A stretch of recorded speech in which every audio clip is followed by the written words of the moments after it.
Ok, donc le trailer de Masters of the Universe sorti avant Supergirl. J'ai regardé Supergirl avant parce que je vous avoue que je suis plus fan de Supergirl que de Musclor. Je suis pas du tout fan de Musclor hein, d'ailleurs, je connais mais c'est pas partie de mon truc. Mais le film... Mais moi, euh, c'est pareil, du coup, j'ai du mal à piger qu'est-ce qui se passe, en fait. Parce Ah que j'ai d'accord. l'impression que tout le monde est à fond, je comprends pas ce qui se passe. Ok, ok, Pour moi, ok. c'est des jouets en plastoc et un dessin animé, donc Ok, j'ai du mal à comprendre. c'est complètement ça, hein. C'est le genre de, c'est comme G.I. Joe, hein. C'est des trucs, c'est des dessins animés faits pour vendre des jouets, quoi. En gros, mais il y avait des designs suffisamment cool pour que ça prenne, quoi. Après, je pense qu'il y a eu des Bon, suites et c'est des. un mec musclé avec une épée, si je prends une épée, je suis pareil, hein. Ne réponds pas. Non, j'allais rien dire, mais je pense qu'il s'est fait plein de choses depuis qui fait que l'univers est plus intéressant que juste la série de base. Donc, d'où je pense les fans derrière, quoi. Euh, alors, quand même, ce trailer de Supergirl.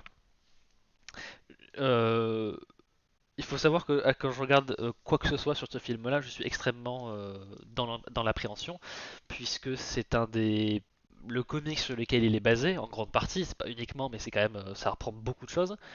Euh, le comics est l'un des plus beaux comics que j'ai lu de toute ma vie, hein, tout confondu, hein, il y a pas voilà. Euh, du coup, ce qui fait que je suis extrêmement chiant, on va le dire, hein, chiant, sur la gueule qu'a le film, en tout cas dans les bandes annonces. Alors je sais que c'est pas le look définitif, il y a encore des effets spéciaux qui sont pas terminés, etc. N'empêche que il y a quand même des choses, voilà, il y a de quoi se mettre des choses sous la dent pour un petit peu en parler. Et c'est principalement avec ce prisme-là que j'ai abordé les deux trailers. En gros, de ce qu'on a vu de nouveau dans le trailer de Supergirl, je vais commencer par le positif. Tout ce qu'il y a par rapport à Kara en elle-même, le personnage a l'air d'être respecté dans son interprétation de Woman of Tomorrow. Elle a l'air de bien jouer, le look est bien, enfin voilà, pas de problème là-dessus. Pareil pour Lobo. Ça se voit, oui, clairement que Jason Momoa il a la tête de l'emploi, hein. Enfin, bon, il a du maquillage et tout ça, mais en termes de carrure et de cheveux, enfin, voilà, bon, c'était quand même assez logique qu'on le voit dans ce rôle-là. Euh, donc à ce niveau-là, rien à redire, franchement. Voilà, de ce que j'ai vu, il y a des choses qui sont un petit peu moins bien. Par exemple, le personnage de Crème, Crème des collines jaunes, on va dire, parce que juste Crème, on dirait que je parle de, je sais pas, un truc qu'on peut bouffer, quoi. Donc, Ouais, clairement précise parce que non, franchement, moi j'aime pas la crème. C'est quoi le rapport avec le trailer là? Enfin, bon, voilà. Donc, voilà, le personnage de Crème des collines jaunes, bon, euh, j'ai pas trop compris. On y reviendra après. Mais voilà, dans les trucs que j'ai bien aimé, voilà, en tout cas, ça me rassure dans ces côtés-là. Euh, voilà, et en plus, voilà, l'abandonnance précise un petit peu, voilà, Crème des collines jaunes blesse Crypto qui est empoisonné, elle doit aller chercher l'antidote et machin, et elle poursuit les méchants. Voilà, vous commencez à me connaître sur le chat, oui, un animal est blessé, il y a un petit côté John Wick, donc oui, forcément tu blesses un chien, j'ai envie de te voir décapité. Donc, je pense qu'en termes d'émotion, donc le d'ailleurs, fait, ça mérite déjà un Oscar, ça, selon selon mes standards. les critères de Martin. Voilà, non mais voilà, en termes de moi de danger émotionnel, le truc est là. Il est plus là peut-être que pour la petite fille qui veut venger son père.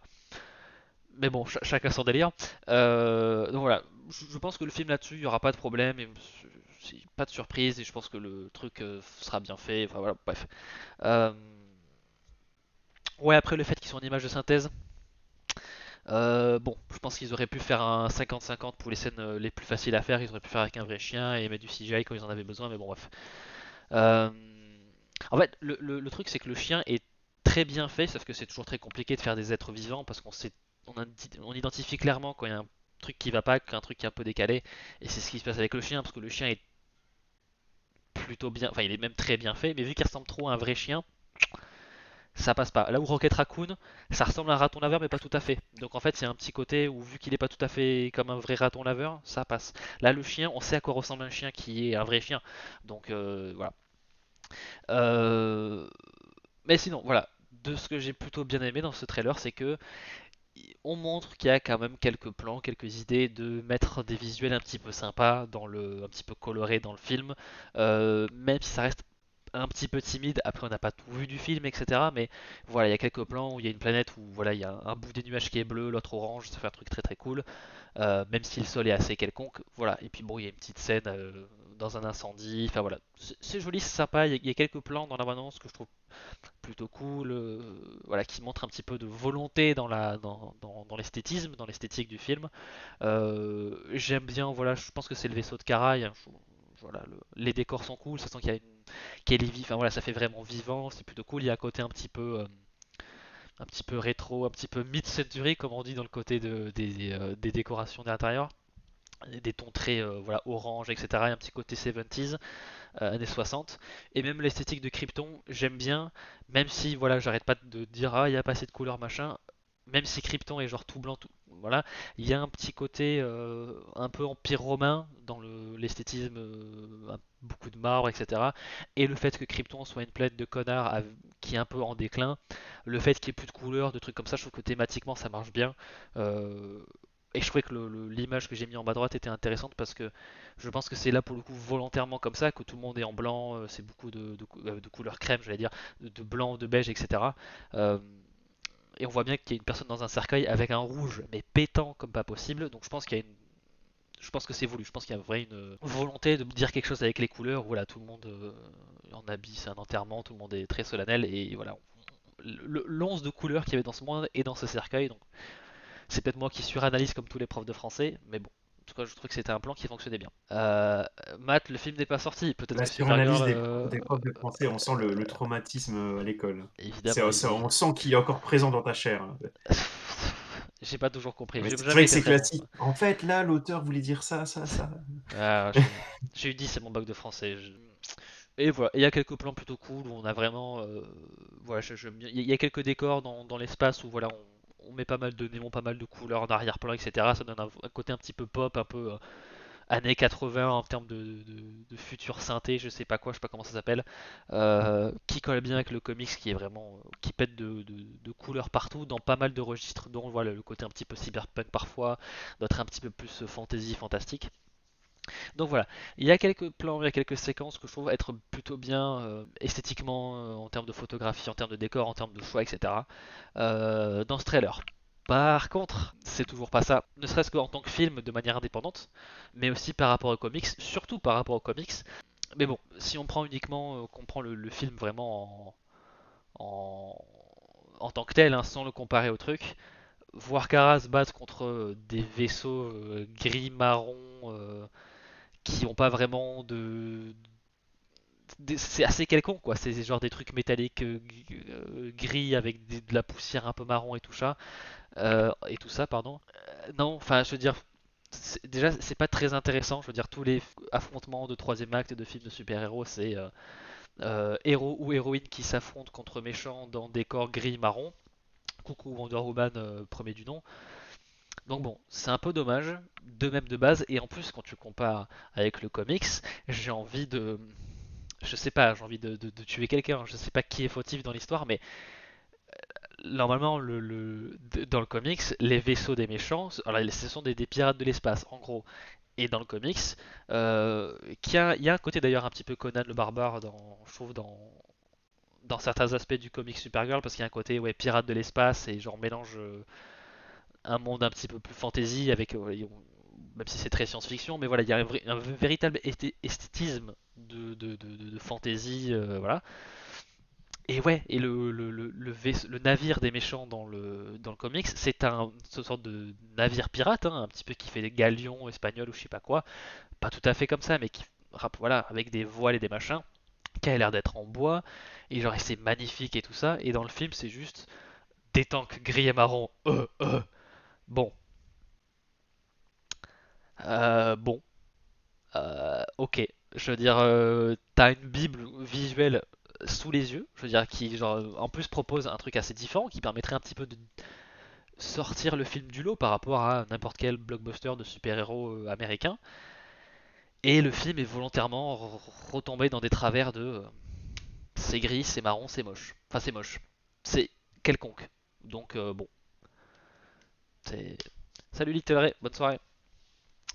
Donc, voilà, bon.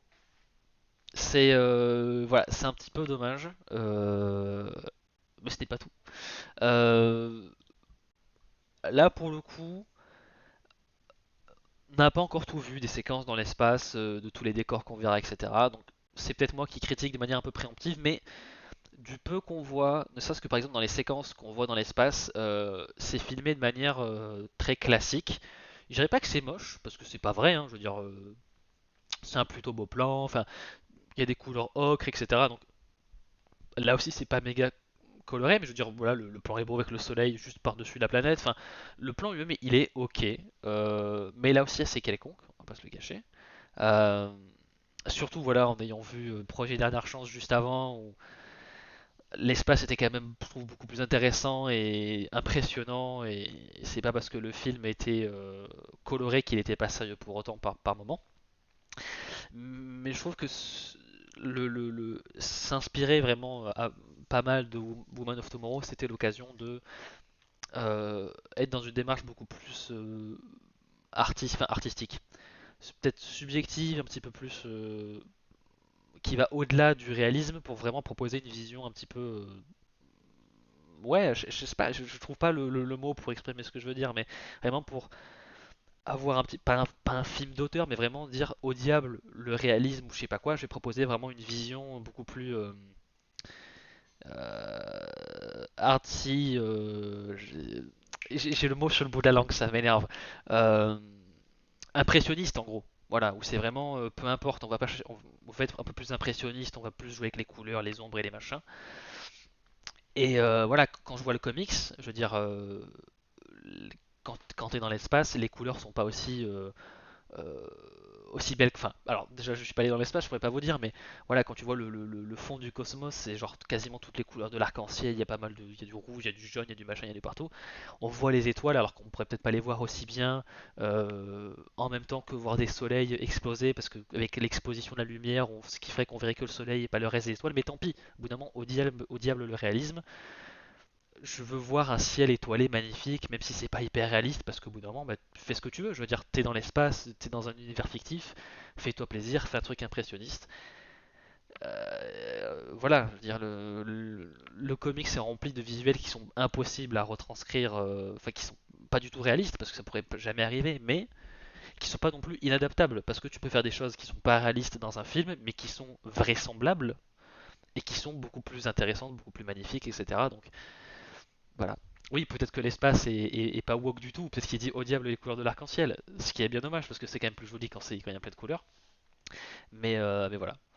Ouais, l'image du bas, voilà, elle est pas laide, mais c'est vrai qu'on l'a vu plein de fois et le comic c'est pas du tout comme ça quoi. Donc ouais, il est passé éveillé tout à fait.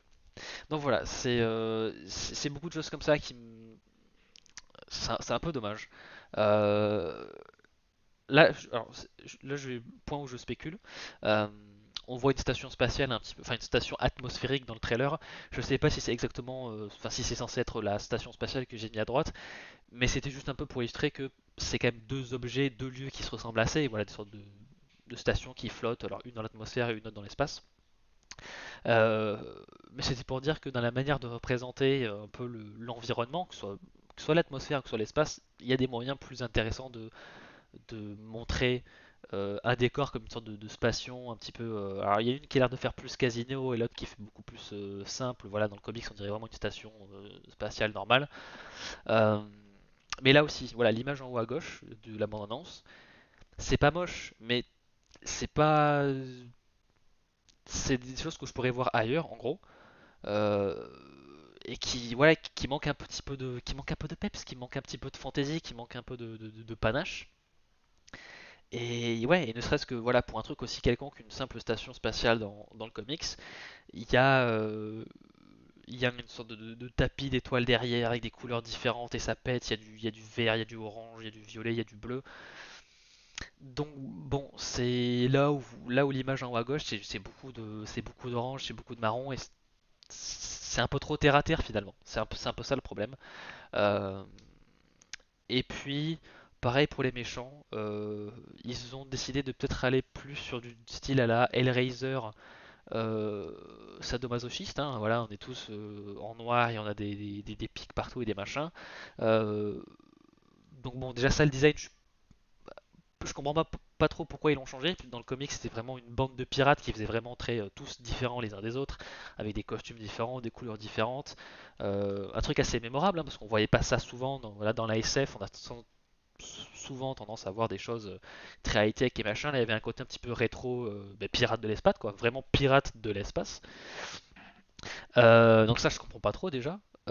Et puis même leur introduction dans la bande-annonce, on voit un moment des méchants dans une sorte de fumée grise marron qui fait très CGI, enfin on dirait de la fumée artificielle, hein, je pense pas que ce soit de la vraie fumée.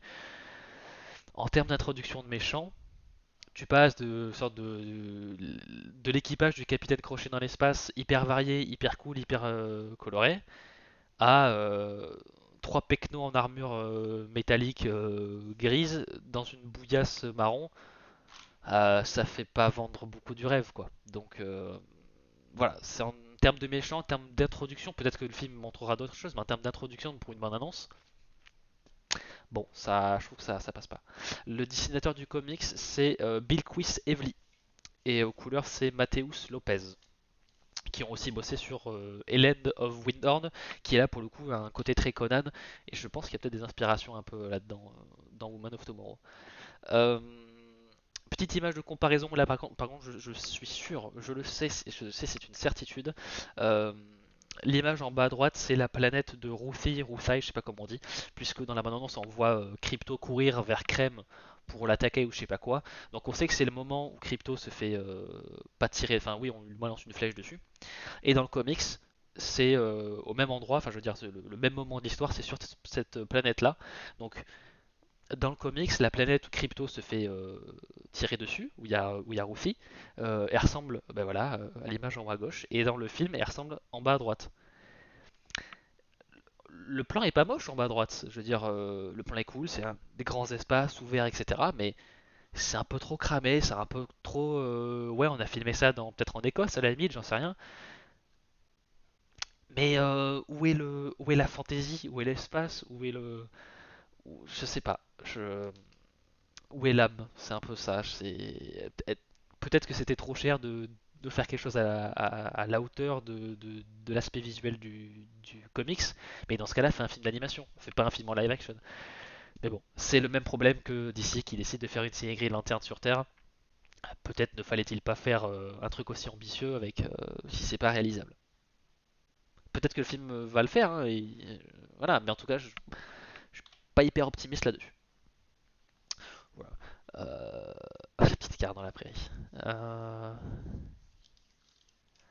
Ouais, je sais pas combien de pourcentage du scénario ils vont mettre, mais quand même, il y a beaucoup des mêmes personnages, c'est la même histoire, etc. C'est le même principe. Voilà, quoi. J'ai mis quelques planches du comics parce que, bah, regardez-moi ça, quoi. Enfin, voilà. Et en plus, pour le coup, c'est qu'il y a un coup, c'est du jaune, vert, bleu. Un coup, on est vraiment beaucoup dans du bleu avec des touches de violet. On est dans des villes qui, un coup, font très, ouais, cyberpunk, station spatiale, néon, tout ça. Et d'un coup, ça fait un petit peu plus ville médiévale à la limite. Donc, regardez-moi, c'est de toute beauté, c'est vachement beau. Donc, bon, je veux dire que c'est ça que j'ai en tête quand je vois cette intrigue-là, ce film-là, et c'est pour ça que j'ai du mal vraiment à passer outre de l'aspect esthétique du film, parce que pour moi, ça fait vraiment partie du cœur du récit, parce que c'est une épopée, c'est une aventure dans plein d'endroits différents, avec plein de situations différentes. Donc bon, le voyage visuel fait partie du tout, fait partie vraiment de l'intérêt de l'histoire en même temps, au même titre que l'aventure émotionnelle, l'aventure des personnages. Donc voilà, c'est beau quoi. Mazette. Un simple coucher de soleil, regardez ce que c'est. Enfin, c'est. La vache. C'est quand même quoi. Bah, je sais pas trop où est-ce qu'est fait Bill Sevely. Bah, j'irai lui demander hein, quand je la verrai en dédicace, mais ouais, il faudrait que je creuse un petit peu plus ce qu'elle fait. Après, je pense que ces dessins mettent beaucoup de temps à être faits. Voilà. Donc bon. Euh, alors, pourquoi j'ai mis Masters of the Universe là-dedans? Tout simplement parce que quand j'ai vu le trailer pour le film, je me suis dit, ah ben en fait, je retrouve plus l'esprit de Woman of Tomorrow dans l'aspect esthétique, dans l'étrangeté des décors, dans la proposition de l'univers en termes de décor, de photographie, etc. Oui, tout à fait, Kara, elle a vachement changé. Euh, je me retrouve plus, en tout cas visuellement, dans la proposition du comics graphiquement, dans Masters of the Universe, que dans le film qui adapte le comics. Donc c'est un petit peu dommage. Alors déjà parce que je trouve que les personnages sont vraiment tels quels. Enfin, je suis pas un grand expert, mais que ce soit Skeletor ou Adam, ils ont juste pris ils ont pris les jouets, ils ont pris les trucs de la série, ils ont fait pouf, c'est dans le film, et voilà. Donc il y a un côté très fidèle là-dedans. Et ouais, et dans les décors qu'on nous propose, ben je suis plus transporté parce que me montre Masters of the Universe, qui est un univers dont je m'en bats les couilles, mais d'une force. Enfin, si c'est bien, tant mieux. Moi, si je vois des bons films, ça me va très bien, mais je n'ai aucune attache émotionnelle avec l'univers. Ni même avec le film, et pourtant je me retrouve plus à retrouver ce que faisait le comics dans le film Masters of the Universe que dans le film Supergirl. Donc voilà, donc et en plus pour le coup dans Masters of the Universe il y a un petit côté de on mélange la science-fiction avec la fantasy parce qu'il y a un côté un peu chevalier et tout ça, mais c'est dans l'espace, il y a des lasers, donc Woman of Tomorrow le comics il y avait un petit peu ça là-dedans, donc il y a des vrais points communs que je retrouve entre ces deux univers-là. Et quand je parle de couleurs, quand je parle de faire péter la rétine, de mondes un petit peu plus différents avec des couleurs chatoyantes et qui pètent, bah voilà, que ce soit le voyage interspatial ou voilà, il y a un côté très, ça me rappelle un petit peu comment les couleurs dansent dans le cosmos du comics. Et ouais, il y a qu'une seule, enfin, il y a qu'une seule planète principale à ma connaissance dans Masters of the Universe, enfin les maîtres de l'univers, où c'est Eternia. Et ne serait-ce que ouais, mettre des arbres rouges, jaunes, enfin voilà, c'est pas grand-chose, mais c'est des petites touches qui donnent vraiment un côté c'est pas des choses qu'on voit tous les jours. Donc bon, je suis plus convaincu par voilà, et même qu'en termes de décor, de proposition. Voilà, les sortes de villes qui sont dans des sortes de stalactites géantes, je sais pas, ça a de la gueule, j'ai plus l'impression de voir on pourrait me dire chacun de ces endroits est sur une planète différente, et là je pourrais vraiment croire dans une espèce d'odyssée intergalactique et tout tralala, donc je sais pas, je sais pas si dans le chat vous avez la même avis que moi, mais je trouve que les décors des maîtres de l'univers ont plus de gueule, enfin en tout cas l'abondance met mieux en évidence les décors qu'il propose et l'aspect graphique qu'il a avec que le film Supergirl. Donc bon, est-ce que c'est moi qui suis fou ou pas, je ne sais pas, mais voilà. En tout cas, c'est pour ça que je voulais parler de ça parce que je me suis quand même un petit peu retrouvé comme un con, ou je me suis retrouvé à plus, peut-être pas apprécier la. Si, je pense que j'ai plus apprécié l'abondance des maîtres de l'univers parce que j'ai retrouvé comme épopée un petit peu science-fiction galactique qui fait découvrir des mondes un petit peu très loufoques, très what the fuck, etc. Je trouve que les maîtres de l'univers a une proposition esthétique beaucoup plus intéressante. Après, bon, les histoires, les personnages, ça, on pourra juger qu'une fois les films sortis. Mais en termes de vraiment de la manière dont tu montres le produit aux gens, en termes de bande-annonce, je pense que les maîtres de l'univers ont mieux capté ce que devait faire le film Supergirl que le film Supergirl lui-même. Mais bon, voilà, j'espère que les films seront bien quoi qu'il arrive. On en parlera, je pense, des deux au mois de juin arrivé, parce que les deux sortent au mois de juin en plus. Je crois que c'est les Maîtres de l'Univers, ils sortent le 5, et Supergirl, il sort le 26 ou le 28, quelque chose comme ça. J'ai plus tous les mercredis en tête. Euh, Ça doit être le 24. Oui, c'est le 24 et c'est le 26 aux États-Unis. Voilà. Donc les deux sortent au mois de juin, et bon, ben, on verra bien si j'ai raison ou pas. Si j'ai pas raison, je vous le dirai parce que en plus c'est en vidéo, hein, voilà, il y a des preuves sur internet. Par contre, si j'ai raison, vous allez m'entendre dire que j'avais raison pendant très très longtemps.